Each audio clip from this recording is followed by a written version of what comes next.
मीरपुर मातले जे ख़ानगी school में सकाफ़त के उजागर करण जे हवाले सां सकाफ़ती प्रोग्राम मुनक़िद कयो वियो। इन प्रोग्राम में शागिर्दनि टोपी अजरक जा वेस पहिरे क़ौमी गीतनि ते झुमरियूं हणी तक़रीब में वेठलनि खां खेसि दाद हासिल कयो।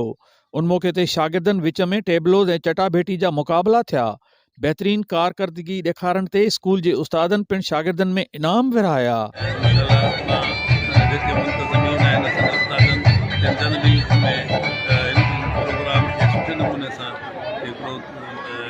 लेवल ते आंदो आहे मां सभिनी जो शुक्रगुज़ार आहियां।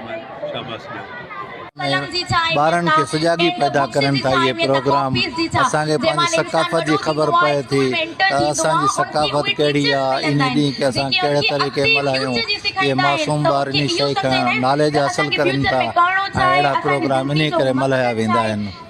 सकाफ़त सां ई क़ौमुनि जी सुञाणप हूंदी आहे ऐं जेके क़ौमूं सकाफ़त जी जेका आहे मालिकी कनि थियूं उहे क़ौमूं पंहिंजो वजूद क़ाइमु रखी सघंदियूं आहिनि। सकाफ़त हिकिड़ी ताक़त आहे, क़ौमुनि खे ॻंढे थी, हिकु प्लेटफॉर्म ते गॾु करे थी। सो सॼी सिंध में इहो ॾियारो जेको आहे हिकिड़ो क़ौमी ॾींहं जे हवाले सां मल्हायो थो वञे। सभु नंढा वॾा ॿार ॿुढा जेके हूंदा आहिनि उन प्रोग्राम में पंहिंजो जेको आहे शरीक थियनि था, पंहिंजो ख़ुशी जो इज़हार करनि था। की सिंध जी सकाफ़त आहे उहा 5000 साल पुराणी आहे ऐं इहा असांजी जेके सिंधी आहियूं असां माण्हू उन्हनि जी शान आहे। जीअं अजरक आहे, टोपी आहे, उहा असांजी हिकिड़ी शान आहे। तीअं ई असां हिते पंहिंजे स्कूल में अजरक जो ॾींहुं, सकाफ़त जो ॾींहुं तमामु ख़ुशी सां मल्हाए रहिया आहियूं।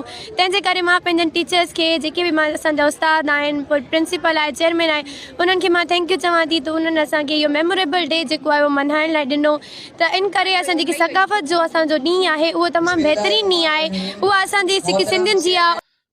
सकाफ़ती हवाले सां थींदड़ अहिड़नि प्रोग्रामनि में हिकु पासे सिक जो सॾु आहे त ॿिए तरफ़ जेका मोहबतनि जी मोट मिले थी, उन ई मोहबतनि जी मोट धरती धड़नि जे दिलि में सकाफ़ती रंगनि जा उत्साह पैदा करे थी। कैमरामैन टीम सां गॾु अशरफ